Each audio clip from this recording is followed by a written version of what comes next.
Rogue Legacy's first boss. Well, possibly the first boss. It really depends on how you play through the game, but it is in the first area of the dungeon, the Citadel Agatha. There are a few prerequisites for this boss. You're going to need to hit both of the lamps that are outside the front door. To do this, you're going to need Ank's Shawl. It's a heirloom and you're going to have to find it within the first part of the dungeon. Now this can be anywhere within the dungeon, so you just need to keep exploring until you come across it. Once you do find it, you will need to complete a short challenge to receive the reward. Now it's fairly forgiving and you probably get some Celeste vibes whilst you're playing through it, but with a bit of practice you'll really get used to flying through the level and you'll be rewarded it at the end. So once you're in Estuary Lamech. Now there's 6 attacks that you're going to need to learn off the bat. He has a spear attack where he dashes forward and with good timing you can jump over it. He shoots out blue fireballs, he raises his staff in the air and he starts shooting out blue flame within a spiral motion. It's fairly easy to dodge, especially if you keep your distance. Throwing knives, he throws out waves of knives at you. The initial waves are sets of 3. Sword and flame. He opens up with a big sword slash and then a secondary sword slash, creating a bunch of flame in front of him. This is quite difficult to dodge and you need to be careful and give him space whilst he's going through this attack. The axe and magma. He jumps up into the air, spinning his axe, and when he lands he shoots up 6 orbs of magma. These go either side of him and you can dodge them fairly easily and also get in some chip damage if you need to. The Kamehameha. Well, it's more of a gravity beam, but you know. He shoots out a massive gravity beam and it's fairly telegraphed, so it should be fairly easy to dodge. Don't forget the down attack on top of him to give yourself a little bit of an extra boost if you're struggling to get across him. At half health he goes into enraged mode and this is kind of where his 7th attack comes into play. He will shoot out around 6 fireballs and you will need to dodge those. They do home in on you, so you will need to either block them with a shield or an ability, or you can dodge them by dashing past them or jumping over them next to a wall. To be honest, I never managed to get that to work, so I ended up taking the hit. Once in enrage mode, what happens is all of his initial 6 attacks will do more or be faster.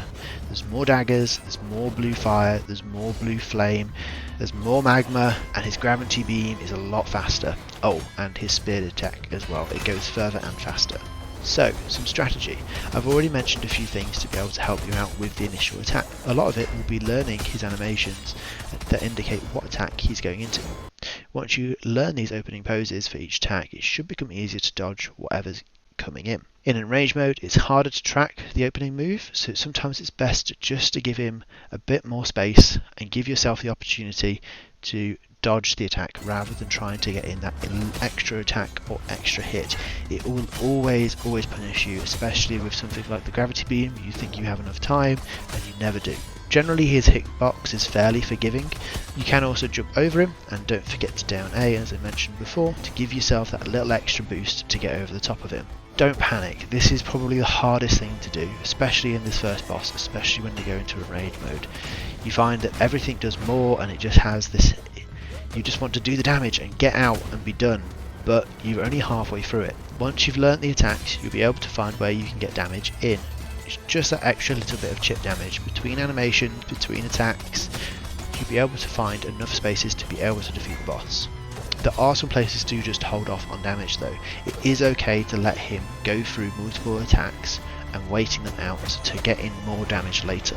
If you're trying to get chip damage in on an attack that you're not 100% comfortable getting damage in on, don't risk it. It's better to wait an extra attack and then get that extra damage in on the next attack. Things to be careful of, especially the sword attack.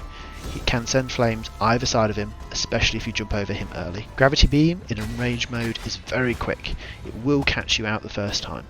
Give him the space, time your jump and try to jump over him, and remember, down A is your friend. If you're struggling but you're doing fairly well, you can get a boost of an extra 15% damage. This is by finding one of Lamech's memories. You need to go to the Tower of Lights. It's a room full of red lanterns. You probably would have seen it on your map before with a little eye indicator. Use a damage spell on the wall on the left side and this will open up. Once you go in there, you'll find a door and this will lead you up to a tower, and at the top of the tower you'll find his memory. You'll only need to do this once as it will persist through all of your runs, similar to other journal pages. Now obviously don't forget you do actually need the heirloom to be able to read memories as well. So if you haven't got those yet, make sure you do the exploration to find the additional heirloom. You know if you can read memories because you'll see the wisps, and if you talk to them and it gives you text, you have the heirloom. If you talk to it and it doesn't give you the text, you haven't got the heirloom yet, and keep looking for it. This is our first video going through a boss and the tactics that I used to get through it. It was a hard one personally for me to learn. It's a lot about spacing, which I'm not very good at, but once I started getting used to those attack patterns, it becomes a lot easier for you. I'm sure there's lots of ways of doing this, and I'd really appreciate other comments and advice for other people in the comments below.